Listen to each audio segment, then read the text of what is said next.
The Neverland Podcast is brought to you by Audible.com.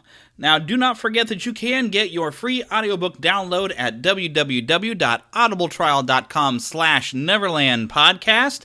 There's over 100,000 titles to choose from for your iPhone, Android, Kindle, or your MP3 player.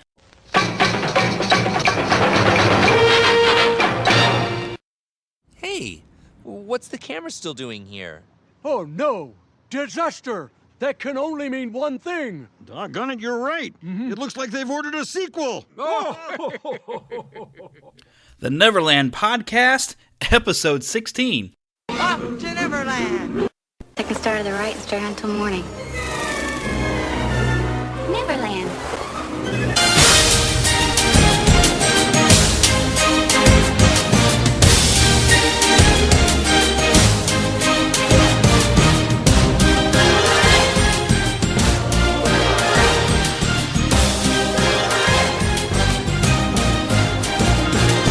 Good morning, Neverland!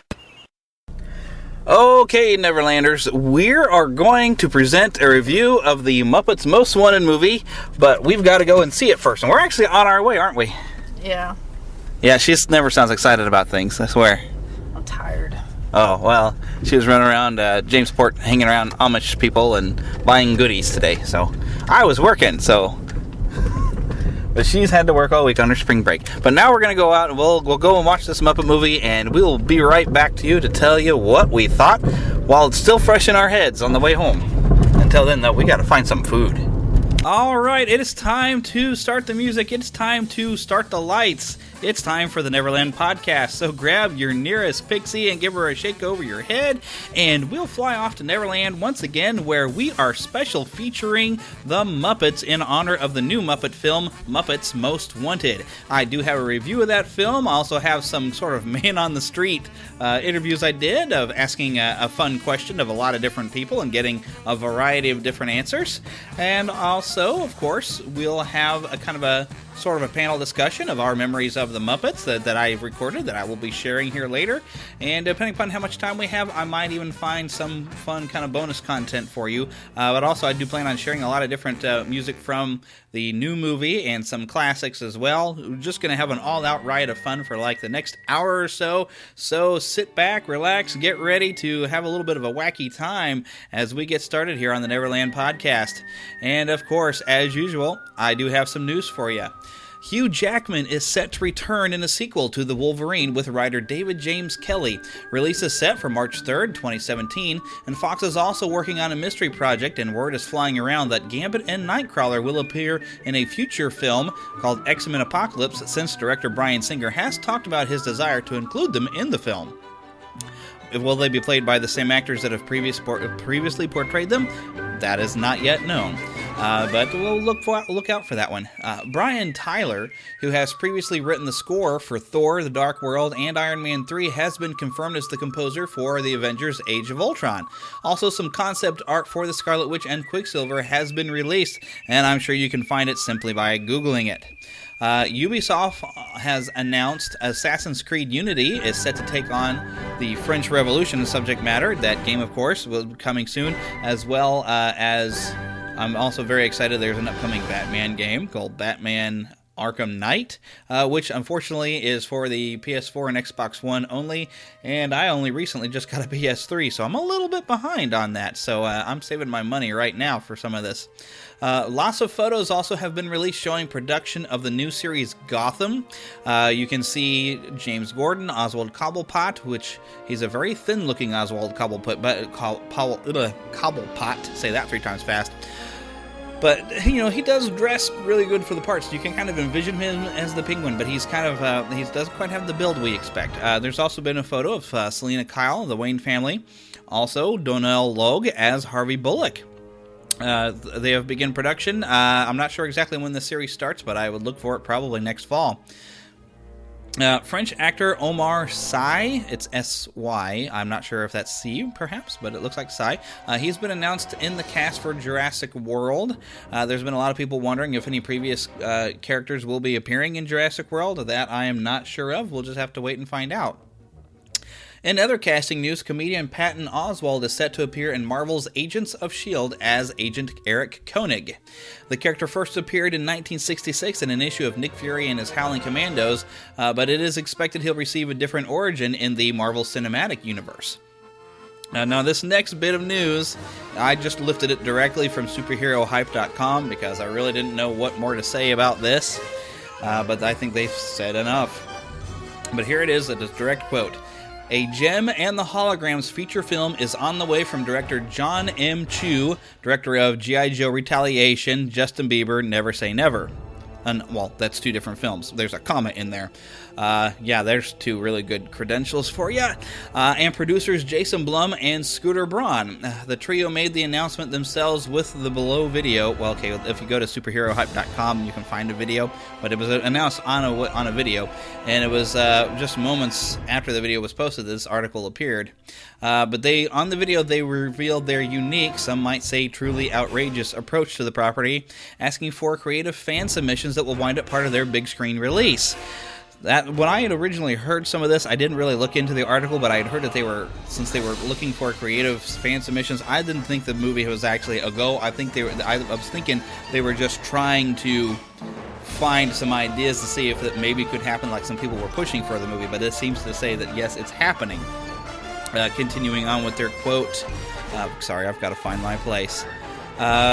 Created by Christy Marks, the original Jem and the Hologram series was a joint collaboration from Hasbro, Marvel, and Sunbow Productions. It began airing in 1985 and ran for 3 seasons, following the adventures of the titular Jem, the musical superstar alter ego of a young woman named Jerrica Benton, who, with the help of a holographic computer called Synergy, is able to clandestinely perform rock concerts with her friends.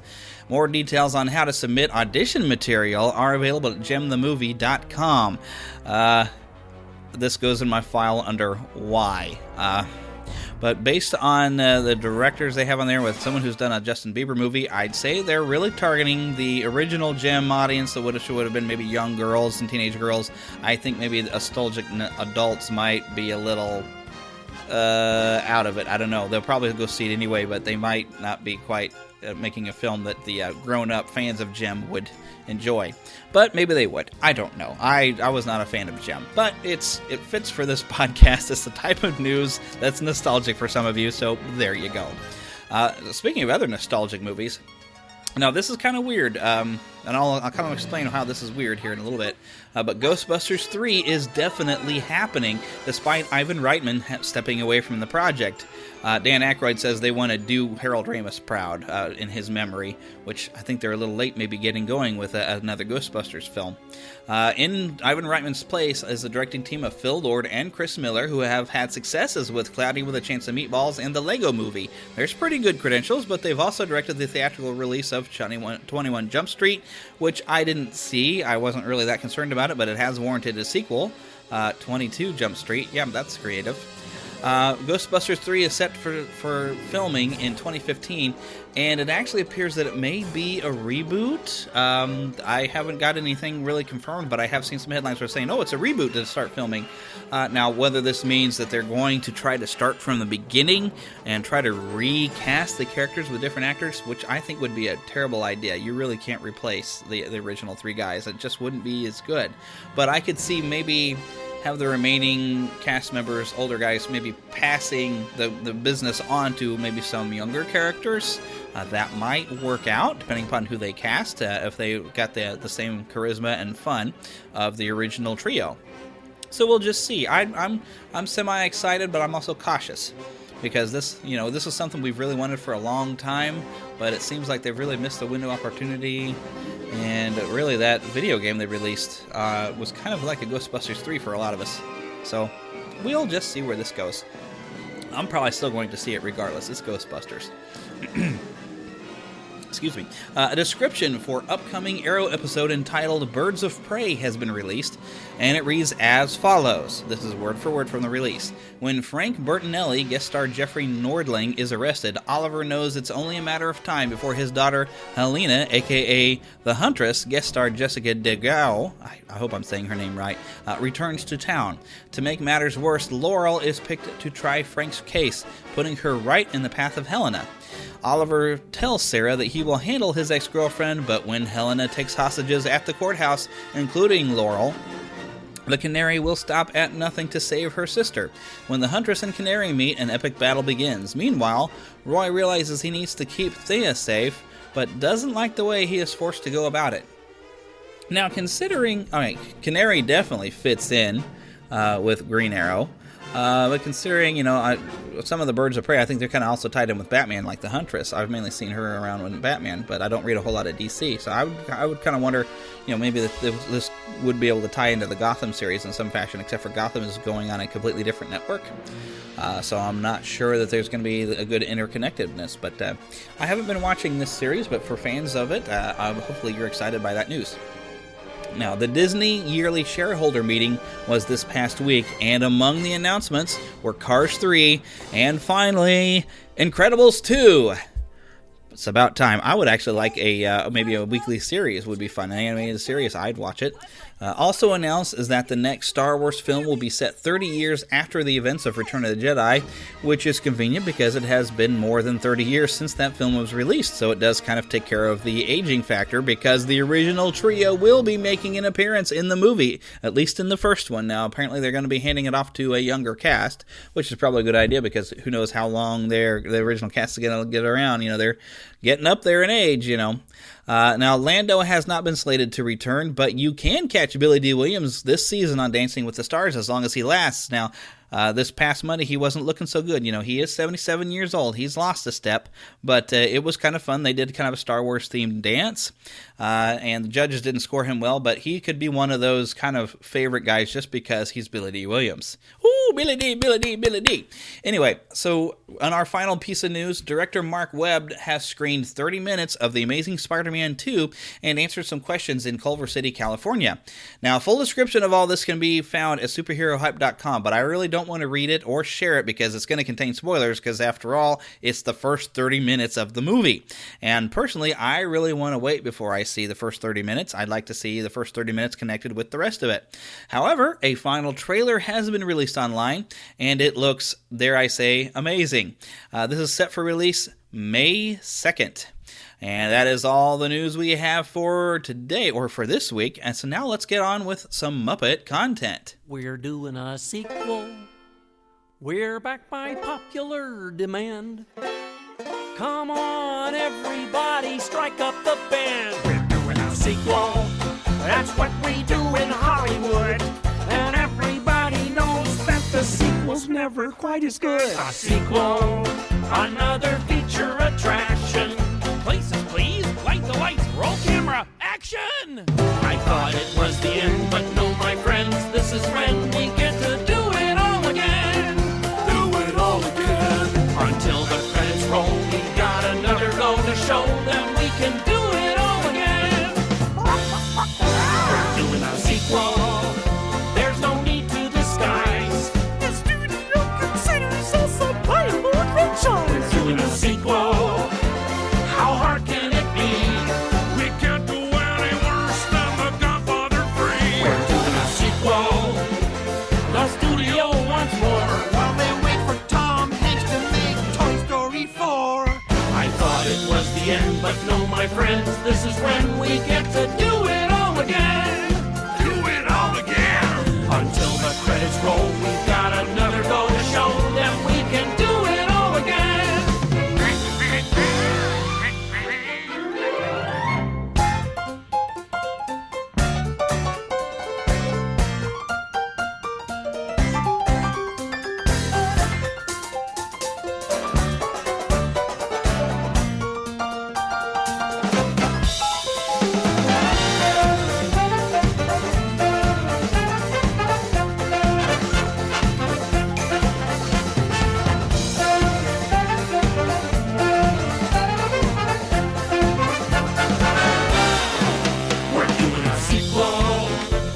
Let's give it a go.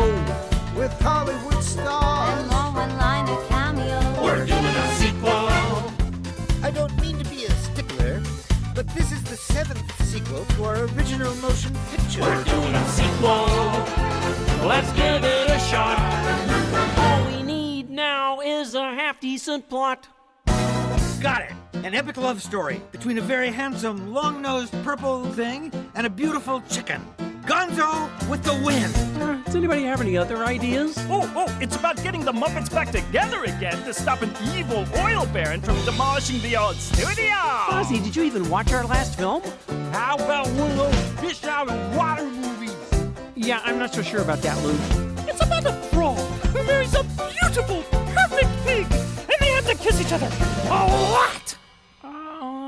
It's for the shindig-a-diggy. It's for the shindig-a-diggy. I don't think Americans watch subtitled films. How about a movie where you don't make a movie? And we all get to go home early.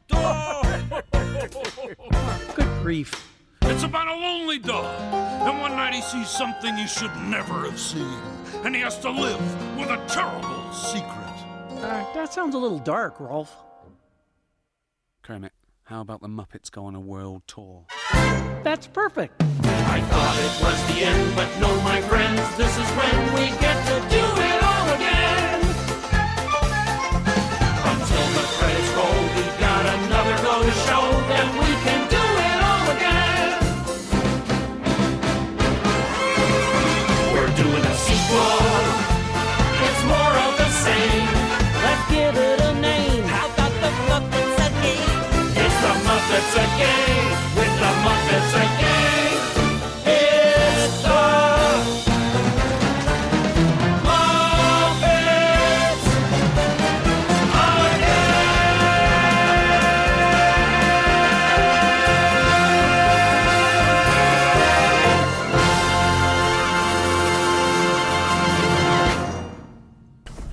Okay, so now we've just come out of the theater from watching Muppets Most Wanted, and I'm going to hand the recorder over to you, and you can just kind of hold it there. That way I can drive safely.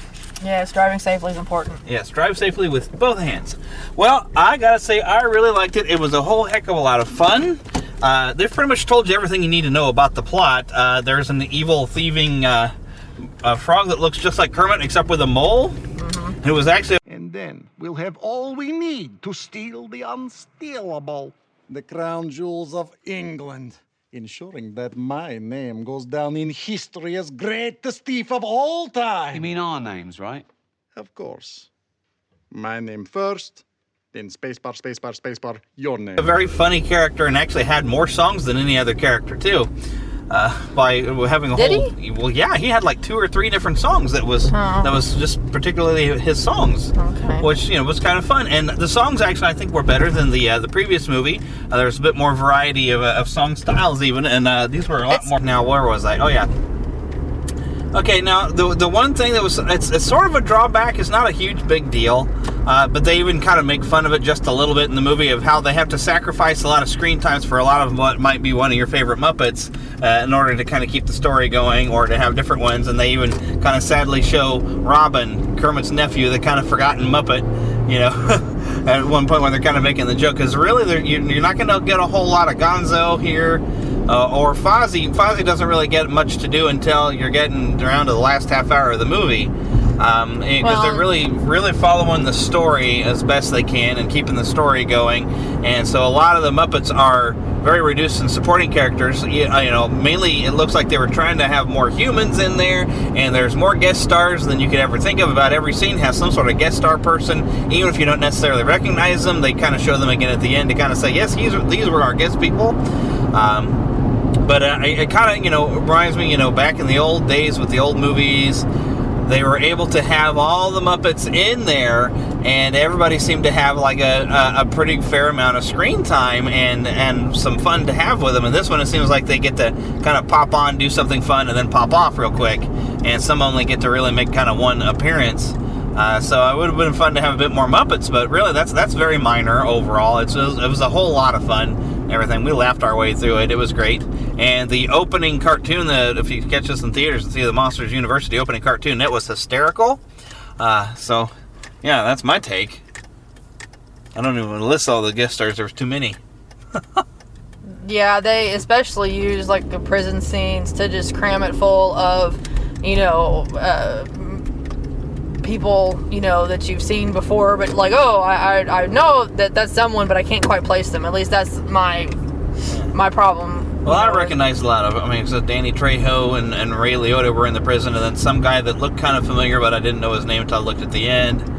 And there are people that I was thinking, that they'd come through and was like, okay, they seem to have given attention to that human. Is that somebody important that I should know? And then they pop at the end to show, like, yes, I was a guest star, but I didn't know them from Adam. But there were still plenty of recognizable people that.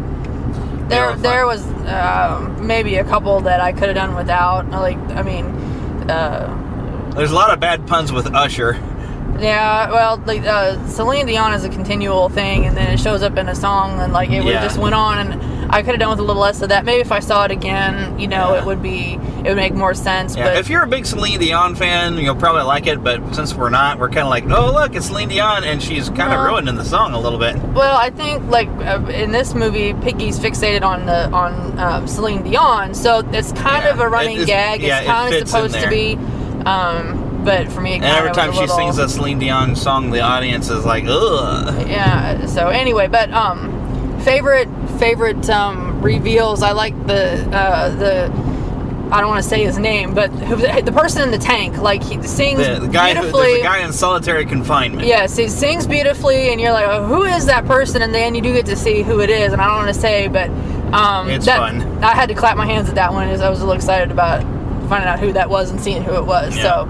And Tom Hiddleston, he looks very different with his regular short haircut, but he's got probably one of the funniest actually guest spots. He doesn't even have any lines; he just gets to do something. And Jeremy caught that one. I missed. I missed it. Looky, it's Loki. So it was hard in the theater because there wasn't a whole lot of people in there, thank goodness. But trying to oh hey, do you know who that is? We kept talking, and it was like, yeah, we're kind of talking during the movie. So I was trying to cut us out, but because I'd always would recognize people like James McAvoy had a brief appearance and. Golly, just so many different people. That's why I couldn't even list everybody who showed up in this. My goodness. But it seemed almost like they had so many guest stars that it just didn't have enough time to have a few more Muppets. I could use some more Muppets. You really, see, who really likes the Muppets. I mean, that's kind of what it is. Now, maybe some of them, might have hitched they're on there's some coattails here, but I think most of the people that would be in a Muppet show would be, hey, I'm excited, I'm a fan, I want to be I want a to part be of it. Especially Hornswoggle has a pretty good part in there, and for anyone who's a WWE fan, Hornswoggle actually has a Kermit tattoo. He's a huge Muppet fan. He's a little guy, and he hasn't really popped up on any events in a long time and everything, but it was really kind of fun for him to get a part in there because knowing he's a really huge fan of the Muppets, it's kind of fun. Here, there was a dedication at the end for Jane Henson, Jim's wife, who has passed away, and also Jerry Nelson, who is a Muppet performer, and I'm pretty sure he's the Muppet performer who formerly was Floyd and Janice and probably a bunch of other characters, because it is painfully, it was really obvious that there was a voice for Janice and Floyd that sounded absolutely nothing like the previous voice. I mean, at least the fill-in for Kermit kind of sounds a little like Kermit, but we've gotten used to him over the years. And the new Fozzie and Piggy, whoever's doing that, is somewhat close, but still kind of just not quite the same as Frank Oz. But this one was, it was so recognizably different that it almost it was like hitting a wall. And I think it's probably because the first time we've ever seen these characters without, probably, I guess, Jerry Nelson was the voice of those characters. So he will be missed, but, they've been around a long time, so they got to keep going, and new voices come in and out. But it was nice to have Floyd actually get a rib in on Miss Piggy, the way always on the Muppet Show, he would always get his digs in, and then kind of blink his weird kind of eyes and kind of snicker and go off. So as you can tell, we really, really liked Muppets Most Wanted, and I highly recommend going to the theater to go see it so you get to see the short of Monsters University, Party Central. It was hysterical and so much fun, and I'm really looking forward actually to seeing Muppets Most Wanted a second time. I had that much fun with it and enjoyed the music so much that I went ahead and picked up the soundtrack. That way I could also share it with you. And there is, this is probably one of the funniest villain songs I swear I've ever heard. This whole sequence cracks me up, and for the song of the week I'm going to share it with you, and if you look on neverlandpodcast.com you will find a link to purchase the song I played earlier, which was actually in one of the trailers. It was actually the entire opening number of We're Doing a Sequel. I have put a link to purchase that song individually. Also, I will put up a link for you to purchase this song here. This is a villain song. I'll give you anything you want. Baby, stop right there. Let me clear the air. Baby, look into these eyes. Let me apologize. I know what you're thinking of. You're thinking, where's the love? But the love ain't gone. It's here where it belongs. I know what you're waiting for. Well, you don't need to wait no more. I can give you anything you want, give you anything you need. I'll make your dreams come true. Give you anything you want, fulfill your fantasies. I'll make your dreams come true. You want a unicorn, I'll give it to you. You want a puppy dog, I'll give it to you. You want an ice cream cone, I'll give it to you. You want a marker's loan, I'll give it to you. You want a satin pillow, I'll give it to you. You want an armadillo, I'll give it to you. You want a diamond ring, I'll give it to you. You want a thingy thing, I'll give it to you. I know what you're waiting for. Well, you don't need to wait no more. I can give you anything you want, give you anything you need. I'll make your dreams come true. Give you anything you want, fulfill your fantasies. I'll make your dreams come true. You want a taste of fame, I'll give it to you. You want a little cupcake, I'll give it to you. You want a cockatoo, I'll give it to you. You want a kangaroo, I'll give it to you. You want an American car, I'll give it to you. You want a Hollywood star, I'll give it to you. You want to go to the moon, ooh, I'll see what I can do. I know what you're waiting for. You don't need to wait no more. I can give you anything you want, give you anything you need. I'll make your dreams come true. Give you anything you want, fulfill your fantasies. I'll make your dreams come true.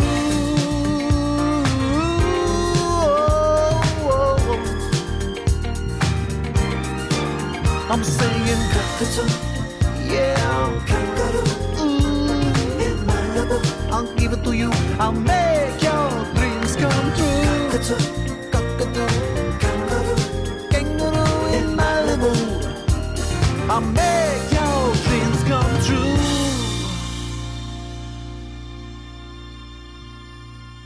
All right, that was "I'll Get You Anything You Want," performed actually by Constantine. He was a lot of fun for being a villainous character, the world's most dangerous frog.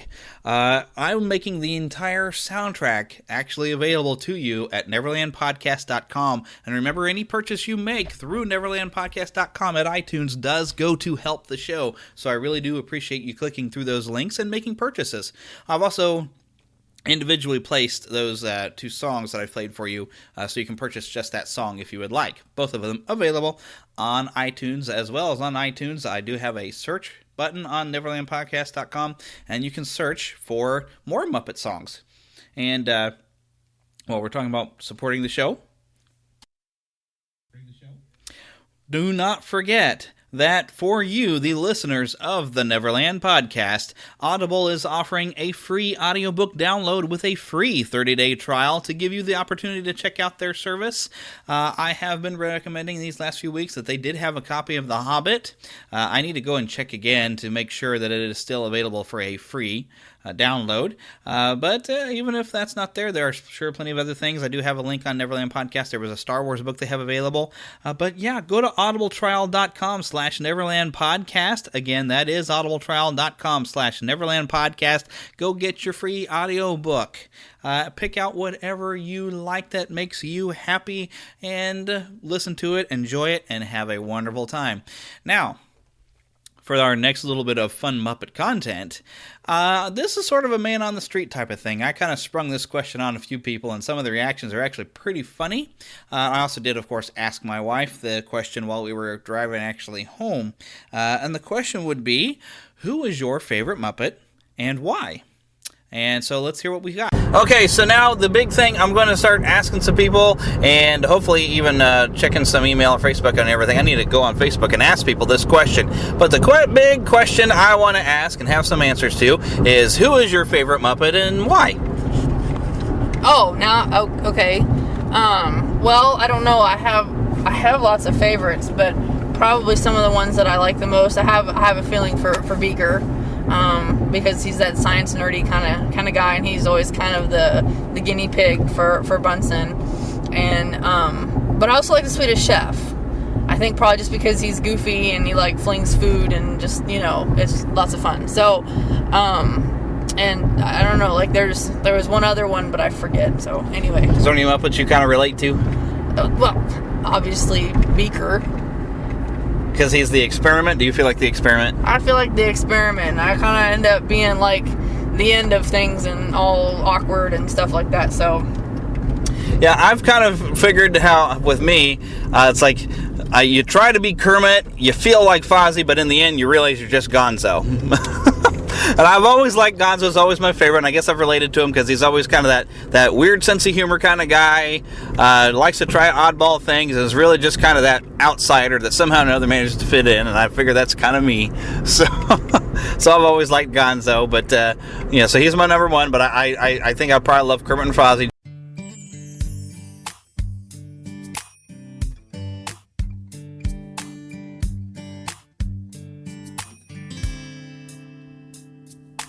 This looks familiar, vaguely familiar, almost unreal yet. It's too soon to feel yet, close to my soul, and yet so far away. I'm going to go back there someday. Sun rises, night falls. Sometimes the sky calls. Is that a song there? And do I belong there? I've never been there, but I know the way. I'm going to go back there someday. Come and go with me.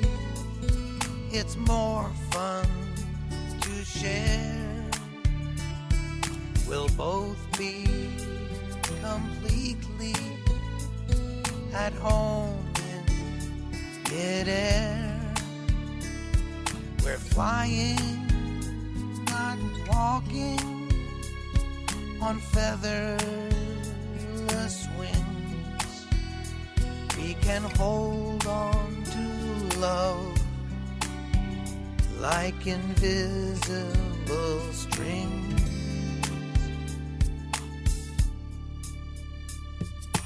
There's not a word yet for old friends who've just met. Part heaven, part space. Or have I found my place? You can just visit, but I plan to stay. I'm going to go back there someday.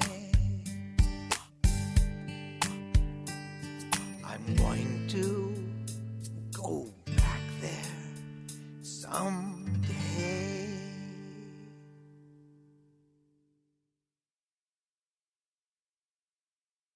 That was wonderful. Bravo! I loved that. Oh, it was great. Well, it was pretty good. Well, it wasn't bad. Well, there were parts of it that weren't very good, though. It could have been a lot better. I didn't really like it. It was pretty terrible. It was bad. It was awful. It was terrible. Get him away! Hey, boo! Boo!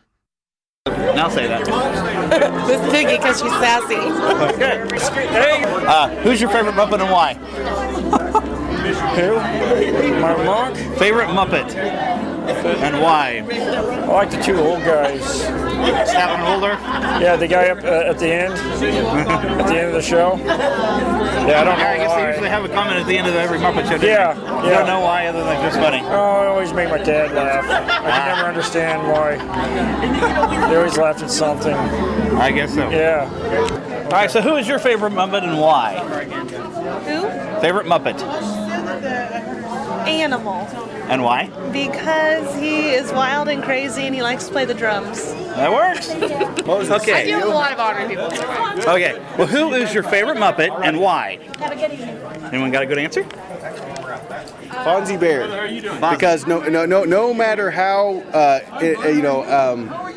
how lame the joke is, he still laughs and he still says "Waka waka." Exactly. You know, and you got that way. That's your cue to laugh. So I like a guy who is brave enough to put a joke out there, no matter how bad it is, and still laugh at his own jokes and laugh at himself. So. And I'm sure you can relate to that. No, I have no idea what that's like. Okay. You're still thinking. I kind of got an answer. I guess I really like Kermit because he's a really humble guy, even though he's kind of at the forefront. Yeah. Why? Animal. Because he was wild and fun and free. And I heard a call from Miss Piggy over there. Your sister said the same thing. We have a lot in common. Hopefully that picks up from this far away. And how about you, Chris? There. Whoop. Favorite Muppet and why? Kermit the Frog. Reason why? Green with it. Because he got the same color shirt I got on. Okay. We'll take it. With the Muppets? Yeah, so who would be your favorite Muppet and why? Oh my gosh, I don't know. Probably Miss Piggy because she's so sassy. Exact same answer from what I got before. That's fun.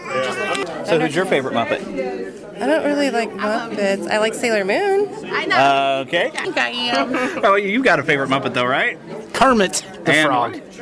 I just like Kermit. Well, that works. He's romantic with Miss Piggy. And you got to be really with a pig, you know. Yes. Yes, you do. So what's your favorite Muppet? Yeah, who's your favorite Muppet and why? My favorite Muppet Oh, we got an answer down I here. would say Animal because he plays the drums crazy, and I think that's hilarious. That works. I think the red one. The red one. The red one. With animal, you mean? Yeah. Talks like this. Ah, that Yes. one. Okay. What's that? This is the recorder. Welcome to a podcast. No, Austin. Weird. Just give it. Okay, so who's your favorite Muppet and why? Gonzo, because he's a weirdo.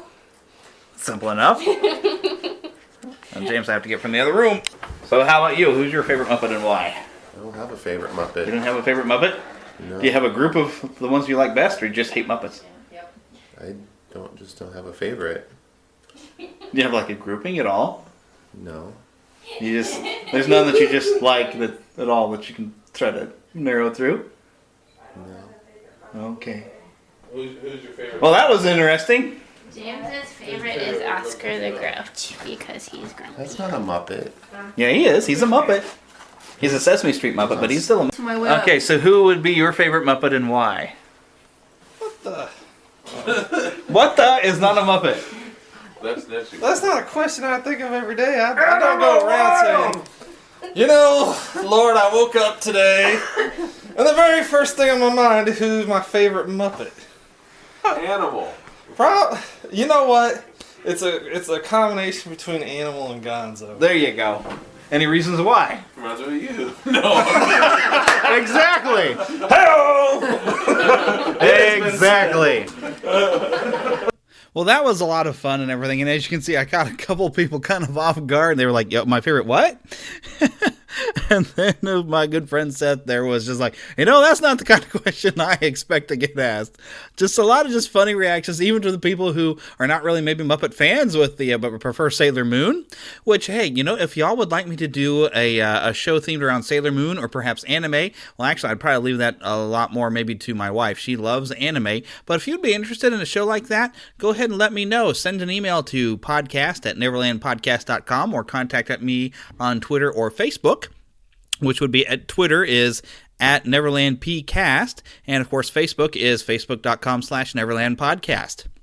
But a lot of fun answers, and I even kept a little bit of extra stuff in there. The little girl, I don't remember whose daughter she is, but I don't know. It just cracked me up when she just said the red one, and I do kind of a bad impression of Animal, for which I get "you're weird," which just cracks me up. It was so adorable. I had to keep that in there, so I hope you enjoyed that as much as I did.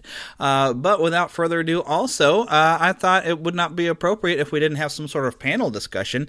Now, I was hoping to get a fellow by the name of Steven, who was the former host of Muppet Cast. It was a great old show. I believe you can still find it on iTunes. It was a great show. This guy, boy, I tell you, he was an expert on about anything Jim Henson. It was a really great show. He no longer produces that show, unfortunately, but I recommend it. Go back and listen to it. But I was not able to get him nailed down to be able to come onto the show. So what I did is I sat down with my good friends Philip and my lovely wife Heather. Philip's wife was there as well. She wasn't feeling well, so she didn't really contribute to the conversation, poor lady. And she's also not much of a Muppet fan, but it's a pretty good, fun conversation, and I'm going to share that right now. Alrighty, so we're here in another familiar location with a repeating co-host. Say hello. Hello. Anybody recognize that voice? That's Philip again. He's back, and along with Heather. Yeah, she's still not saying anything. She gets to be in more parts of another segment of the show. Yay. So, we don't know if Amanda's going to say anything. She's across the room and not feeling good, poor thing. So, we really haven't got to introduce her on the show yet at any point. We'll get a segment for you. But we're kind of going to starting with a question. Who is your favorite Muppet and why?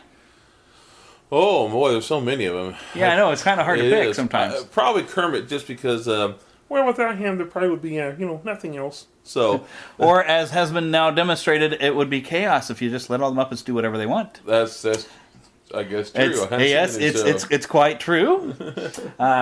Also, Kermit, because it reminds me of Jim Henson. So yeah, it was. He's that personality. Yeah, he's kind of like Jim Henson's version of a Mickey Mouse, where it's kind of like a weird cartoon version of the creator of the character. I could go on a lot of different characters. Fozzie Bear. I love Fozzie. Yep. He's not very funny, but I love him. Yep. He's got my kind of sense of humor, though, because that's the kind of jokes I would make. Nobody else laughs but you do. And yeah. Sometimes it's that way, or Waka Waka, and everybody's looking at you like, I also love, and I can try to remember their names right now. My grandpa's favorite, the old men. Statler and Waldorf. Waldorf, yeah. Yep. I have toys of them. That would be fun. They're great. I love those characters. Oh, yeah. I think all of us have been those guys at one point or another. Yeah, pretty much. Pretty much. And we've already gone through Heather's favorite. She had to kind of pick down one, too. Yeah. And I've already stated, and we'll be putting on this recording of the show, that I've kind of say, you strive to be like Kermit, feel more like Fozzie, but I wind up Gonzo. Yeah, same here. And then the one that I fear is Miss Piggy. Oh, and speaking of which, you have frequently done Miss Piggy singing the song from Titanic. Oh, I no comment. And that is slightly apropos when you see the new movie. Really? At one point, she's on the piano lounge singing. Oh, no. That's crazy. But as soon as they had that in the movie, I thought of you, because you've done that before. I've done too many things like that. It was a lot of fun. Yeah. But you'll get to hear the review. I tried to go as spoiler-free as possible on that review. Yeah. So, but anyway, what's an early memory of the Muppets? So, do you remember the first time you saw it? And I remember. Well, it'd be hard to remember the first time I saw it. Like the Muppet Show, Yeah, because the show was going pretty good when I was a baby. Yeah, it had been around for a while. I was born in '76, and it came around in, was it '76 or '77? I think even before even that. I'd have to go check the season. It started pretty early. Pretty sure it's in the mid to late '70s. Yeah. Either way, Muppets have always been. I should really look that up. Of course, Sesame Street, it started in the '60s. Yeah, Sesame Street had been a long time. Kermit was around before that even, yeah. in the '50s. And Rolf was around, was doing dog food commercials. Yeah.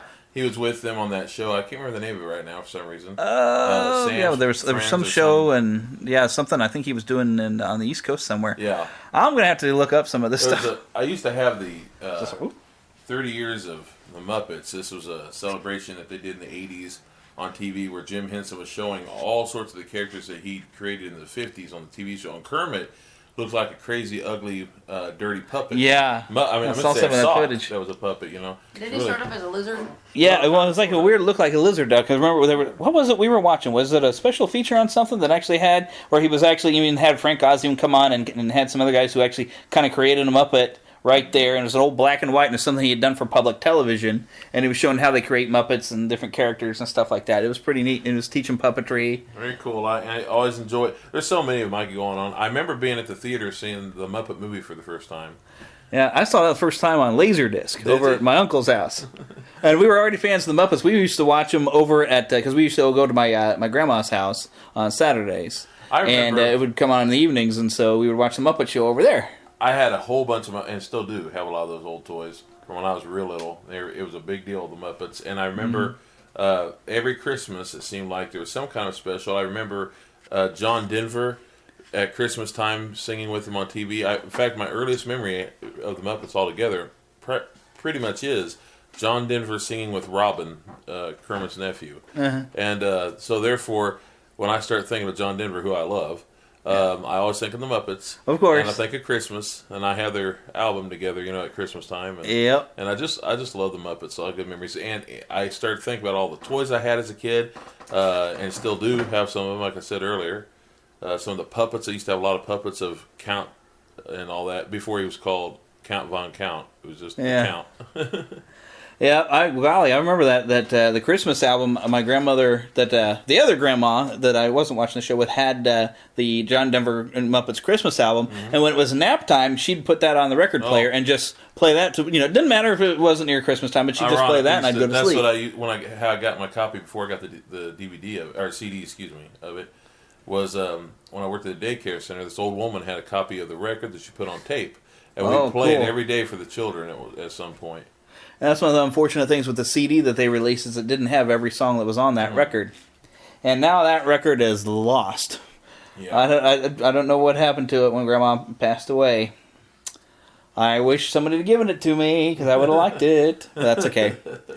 But yeah, so when did you first start watching some Muppet? You got some early Muppet memories? My first memory of the Muppets, I was really little, and in fact, I was so young that I didn't understand TV scheduling. I just knew every once in a while this funny little show would come up that had Muppets on it that was kind of like Sesame Street, and it was really cool. And so I remember not wanting to go outside and play because I thought maybe it would come on and Mom and Dad having to shoo me out. But I remember... Might miss something. Yeah, the one I do remember being afraid of the big monsters because the big monsters would eat the little monsters or eat somebody, and I didn't, that was mean. I didn't want to, watch the big monsters eat the little monsters. So for a long time, I was afraid of the big monsters. I was cool with the little ones, but the big ones were super scary. Even Sweetums. It took me a while till I got much older before I was like, oh no, Sweetums is the really nice big monster. But to me, he was scary. So that's the idea behind Sweetums. He looks scary, but he's just not. I also remember going out and seeing the Great Muppet Caper at the theater. That's the second one. Yeah, we actually had the record of that soundtrack when we got a record player. We had bought it cheap off of a neighbor, and that was one of the records we got was the Great Muppet Caper. Also, the John Denver Rocky Mountain Holiday with the Muppets, which apparently was a special. I never saw it, but we had the record. That's the one I was talking about. I remember seeing as a kid. See, and I never got to see it. And then also, now as far as the record, I can't find it, but I have the record cover of the Great Muppet Caper still. Oh, cool! So I years later, I found a tape of the soundtrack, and I don't know if I still have that tape somewhere or not. So, but that would be fun. I bet you all of this stuff is available on iTunes. So if I can't, I should make it available for sale. So keep a look on NeverlandPodcast.com for links over to iTunes for potential Muppet albums. I will find anything I have, including the soundtrack to the new one should be on there. So I should be able to link that up. And I highly recommend the soundtrack to the new one. It's a lot of fun. I've been listening to it here in the car. We listened to it twice already. It's the songs actually in this new movie are even better than the last one. Really, and I like them. Yes, the last one was pretty good, but this one is just a lot more fun. Cool. So the songs are better, and it's a great soundtrack. One thing I missed on the first three, I think it was the first three Muppet movies. I enjoyed where they would have guest stars of the Sesame Street characters. Yeah, on the last one even. Yeah, you had Oscar the Grouch. One time you have a Big Bird, and I could be wrong about this if I remember right, but when they finally made a Big Bird movie, Sesame Street. Follow that bird. Follow that bird. It seems like there was a Muppet that made an appearance, and I could be wrong about that. It seemed like at some point one of them made an appearance. I can't I don't remember. know. I only saw that movie once. It's on Netflix. I should That watch it. was probably the one movie with the Muppets in it that I remember seeing in the theater. Like all Oh, the yeah? ones we saw after. Yeah. After, but we didn't. That was the one that we saw in the movie. Yeah, theater. Great Muppet Caper we saw on cable, and Muppets Take Manhattan we rented it. That's why it was a big deal whenever they brought out. Well, first of all, me being the goofball I am, always drawing pictures growing up. I cannot tell you how many pictures of Kermit and them doing the whole Christmas Carol. I'd done that 100 times before they brought out the movie, so I was thrilled when they brought out the movie. And then that was the first film since the Muppet Caper. Muppet Caper was 84, and I believe it was 93. Yeah, it was a good long while. 92, maybe 93. They brought out the Muppet Caper. I think Muppet it was Christmas 92. Carol. Yeah, 92. it was after Jim Henson had passed away. And so, And you thought that was the end of the Muppets too at that point. And then to see them coming back, you're like, "Hey, it's the Muppets!" Yeah, I was thrilled that they came back. And then, of course, they did the Treasure Island with Tim Curry. That was funny. Yeah, that was good. Although those two are just they didn't quite live up to the other ones. They're good movies, but they weren't quite the same. And then the space one, whatever that was called. Muppets from Space. I like that one. Hulk Hogan was my favorite part of that film. Hollywood. Hey, what you gonna do? I'm a bad guy now. That big bear. Yes, that was the first time we saw that big bear, and now I love it every time he pops up in a Muppet movie. I'm like, yay, it's the big lovable bear. The bear had been around. Yeah, was he on Muppets Tonight originally or something? Muppets Take Manhattan. Was That's right. He was one of the bears from the cave, but he wasn't that much of a character. But yeah, he was He just was kind the of bodyguard at the time on the Jim Henson show, whatever it was called, the Muppets Tonight, whatever. Muppets Tonight. Yeah, see, I never saw the Muppets Tonight. I missed out. I watched the Muppets Tonight. We actually had an episode that we videotaped, and I watched that same episode over and over again because the Muppets, I mean, it was very, very short-lived, so that was the most of the Muppets that I, had. And that was hosted by the Garth Jamaican Brooks guy. cracked me up on that show because I'm not a Garth Brooks fan, but I gotta admit, I started to like him. He's a very likable, affable person.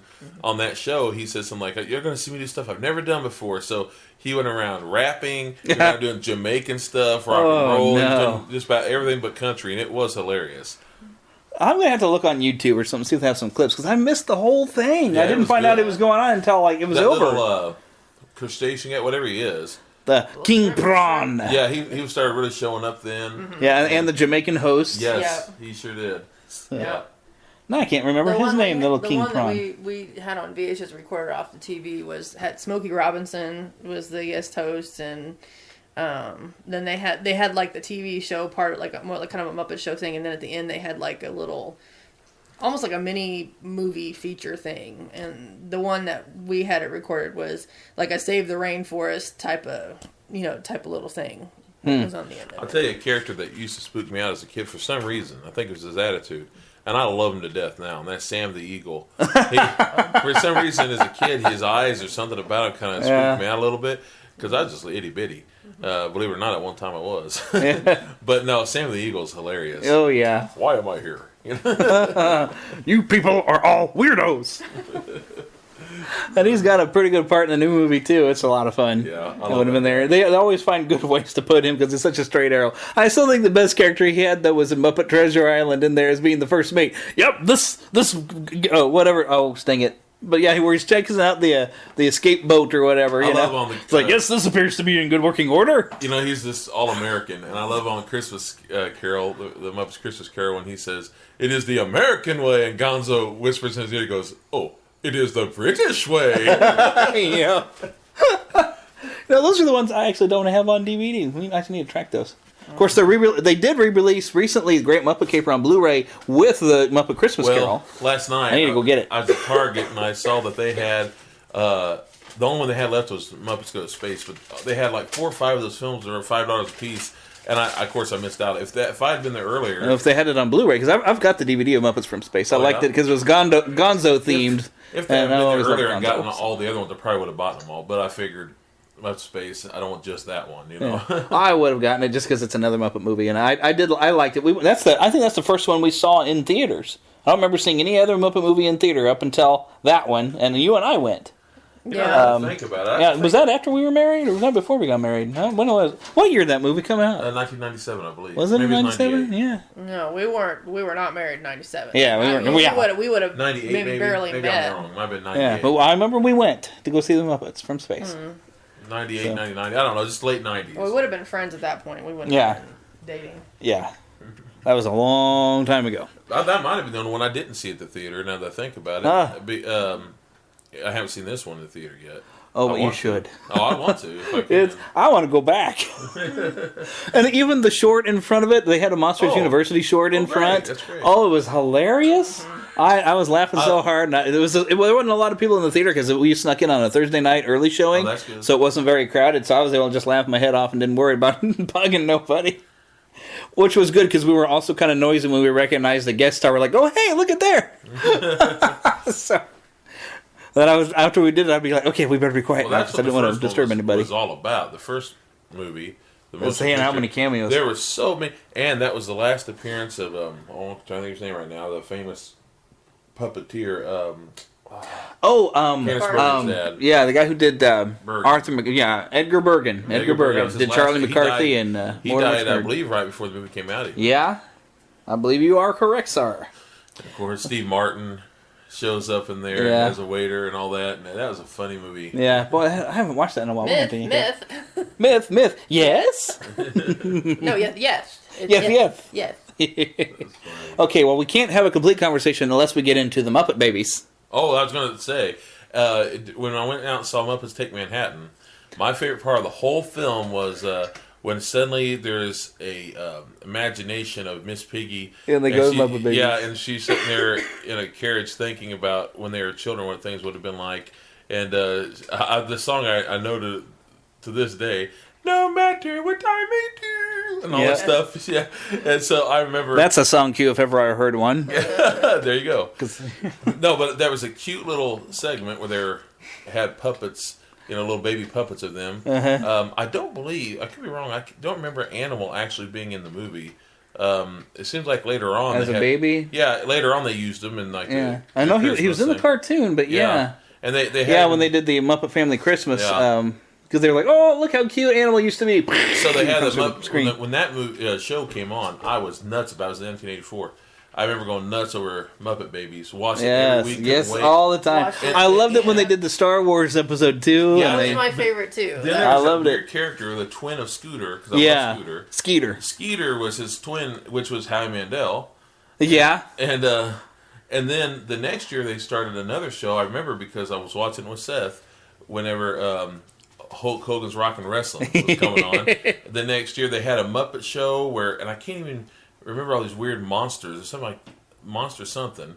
And you would have animated shorts and stuff of Kermit and Fozzie walking around as adults, going on little mystery things. I didn't see that. It didn't last very long, but it was actually a fun show, but not as cool as Muppet Babies. Yeah, I remember the cartoon of Fraggle Rock, which wasn't quite as good as like the regular live-action Fraggle Rock. They would sometimes use the same songs, at least. Yeah, they just kind of. It was almost like, what's the point? What's the point of doing the same basic show, just animated? Just look, we're now animated Fraggles. I think it only went on for like one season. It was missing some of the charm. It's on Hulu. I watched it once in a while. Really, the animated? Wow. Also, okay. I don't have Hulu though. What are the name of the Dozers or the Doozers or the little? Yeah, Dozers. Doozers. I think they're Doozers. They got a new show coming on Hulu real soon. It's Hulu only. Well, doggone it! Why isn't Netflix getting this stuff? It's made by the Hulu people. Of course, the Hulu original series. But you can always come over and watch this for little kids, so you might like it. Yeah, well, that's what our show here, Neverland, is all about. Anyway, it is like we like this kind of thing. It's very cute. I'd watch for Doozers. It's a computer animated show. I'm waiting for a Fraggle Rock movie. I'd heard some rumors bandied about at one point that they might potentially do one. I don't know if that's gotten anywhere, but there was a rumor flying around for a little while that they were going to try to do a Fraggle Rock movie instead of bring them back. They should. That'd be fun. It would be fun. Or at least give them a cameo in a Muppet movie somewhere.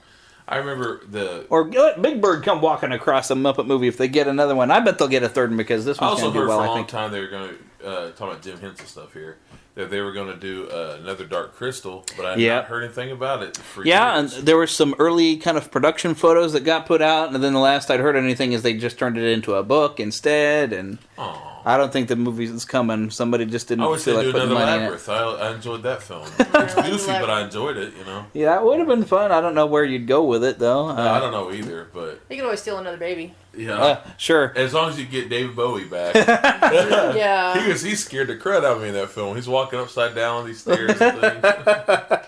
Well, I wasn't too worried about David Bowie, but that was the first time we ever saw Jennifer Connelly in. Yeah, me too. Well, I had a crush on her then. Yeah, when we were kids, like, whoa, she was cute. Even better than Rocketeer. Back in 1987, I remember I was out of town in Wisconsin, and I went to a place called Target, which around here we didn't have any of, and it was a lot different then. But I remember finding this thing they call them shrinkums, and shrinky-dinks is what they call it. Yes. And so I remember buying it because it was on sale. They were trying to get rid of it, and it was the entire set of the Muppet Show, and so you had sheet after sheet. It was only like $4, and sheet after sheet after sheet of Muppet characters, and they're like what do you call that? Latex or no? Little plastic. Plastic Like sheets. little plastic. Yeah, wouldn't it? You'd iron them and they'd shrink down. You put them in the oven. You put them in the oven. Oh. And they shrink, but they become hard, and it had a set of the Muppet Show and everything. So you could have like all these characters. It was a lot of fun, and you had little stands for them to go on. And so you had all these characters. I remember I loved it. I'd sit there and play with that forever. We had Shrinky Dinks. We didn't have the Muppet Shrinky Dinks. We had like Rainbow Bright. Yeah, they had those and things like that. He-Man ones. And so that was our Shrinky Dinks. But we loved them because you could. They were big and you could color them so they looked all nice. And if you happen to get outside the lines, it wasn't a big deal because when you shrunk them down, it still worked out. Yeah, okay. Oh, so you couldn't re-expand them or anything. No, It was just one time shrink and then but then they're your toys. But then you still got a toy. Okay. Yeah. And they're pretty durable. They were done by I can't remember the name of the brand right now. I can see the logo in my head, but they used to also make color forms, and I used to love. I remember color forms. I bet there was probably a Muppet color form There at some was. point. I had a Gremlins one. I remember the Muppet Baby one. I had so many of them. I had Thundercats. I had He-Man. I had Peace Dragon even. We went to a garage sale and found a whole bunch. One time my dad bought a whole box full of color forms. They had Peace Dragon. They had Strawberry Shortcake. Everything you could think of. Yeah, and we're way off topic. Yeah, that's okay. Go back. You can save it for another day. Well, I'll probably just add it on there because we were talking color forms and everything. But circling back to a Muppet type of thing, who's hoping that they might ever get a Sesame Street movie? Anyone? Would that be fun? Another one? Yeah, I would like to. Another Sesame Street? Yeah. If they could get it back on track and bring back a lot of more of the classic characters. I had no problem with Elmo being in it because he kind of brought it to a whole other level. That being said, I do want to see more Bert and Ernie. Yeah, Bert and Ernie, and bring back Sherlock Hemlock and a lot of those old classic Some of the characters. ones that we liked as kids, Yeah. because the Muppets have changed. Harry Monster is one I miss. Yeah, Harry Monster. Even prior to us watching it, in the '60s and stuff, there were, if you watch the old stuff, that there were obviously Muppets that were more highlighted. And then as they got to where we were kids, Big Bird was the big thing. Yeah, when I was growing up, they were the same main 10 that you see all the time. Yeah. Now, and I watch it with my nephew almost every day, the nowadays stuff on Netflix. And, of course, Elmo's his guy, so we got to watch him. And then I like him. I got no problem with him. He's annoying after a while, but I still love him. There is too much of a good thing. Yeah, well, I was going to say, I just think he's on almost every section, and he has his own 20-minute show. Yeah. And but I like Abby Cadabby. She's cute. But once in a while they'll show Gonzo, and they show Cookie Monster quite a bit. Once in a while they show Bert and Ernie, and I like them a lot. Despite all Grover? Does Grover? Grover, yeah. But Oscar the Grouch is one they don't show enough of, I don't think. If they do, it's usually about his worm. When we were a kid, it was just a pet worm. Now it's called Slimy. Well, I think he was named Slimy back in the day. I don't remember. Yeah, I remember. I know that when we were little, nobody knew a Snuffleupagus except for Big Bird. And then, I don't know what year they finally had it to where everybody finally met him. But I remember that was a big deal on the show that everyone thought Big Bird was just imagining him. Now everybody knows him. So see, with these newer Muppet movies, it seems like they're getting a chance to even if they're just background or in there for a couple minutes, you get to see some of those rare Muppets. Like they had, I forgot the name of them, but they're the Cannonball group that's in like some of the early episodes, and even I think in the Steve Martin episode of the Muppet Show where they're setting up like everybody's auditioning, and these Cannonball guys come out, if I remember them, but they actually have an appearance in the movie with a lot of those old kind of forgotten characters. So like the Mana was in that last one. So here's my thought: if they were to do a Sesame Street movie in the vein of these current Muppet movies, they could bring back a lot of those older characters and bring them back. And jelly sandwiches. Exactly. Yeah, bring back some of those old classic characters that way the adults would still love the show. Because, heck, when we were at that theater, there was a group of kids, yes, with two mothers that had brought their kids. But I saw at least two adult couples other than us who had came to watch that themselves. What's the name of that one dude? His name was Guy. So I'm thinking, a Sesame Street movie. Guy Smiley, yes. Yeah. So potentially you could get adults to see a Sesame Street movie if you showed them, like, hey, we're going to bring back the ones that you remember when you were a kid. As long as it's mostly based on the kid stuff, and that's all little background stuff.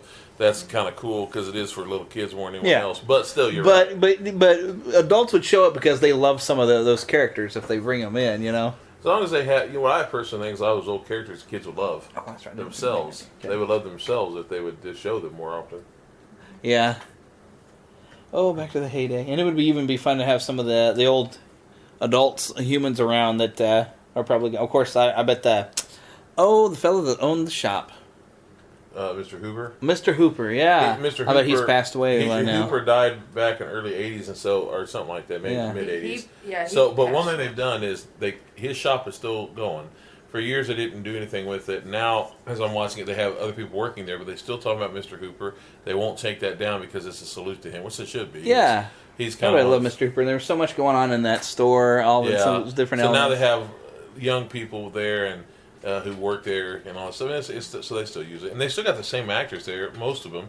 Same actors from the late 60s and early 70s are still there. Wow, cool. Yeah, it's really great to see them. A lot of times I'm watching like, hey, I know you. Yeah, and especially, Mr. Hooper's store plays kind of a nice pivotal role in the Sesame Street Christmas show, where they kind of do the story of the Gift of the Magi with Bert and Ernie. Oh, yeah. Where they go and, let's see, because Bert trades in his paperclip collection to get a soap dish for a rubber ducky. I'm sorry, I'm surprised the one that's bottle. Remember he used to have the bottle cap collection he used to always have? And then Ernie trades in his duck to get a box for the paperclip collection. Yeah. So, yeah, it is some fun stuff and everything. All right, well, that was a fun discussion. I really do hope you enjoyed it. Kind of a look back at our childhood with the Muppets. But I see that we have run just a little bit over an hour. So, since I have already given you my contact information to email me or send a tweet me or whatever, or send me a message on Facebook, please let me know if you'd be interested in a show about Sailor Moon or perhaps anime.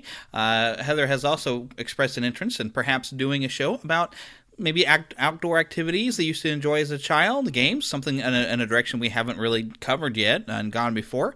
Let me know what you'd like to hear on the show and at any time on email and everything, and we'd be sure to look into it.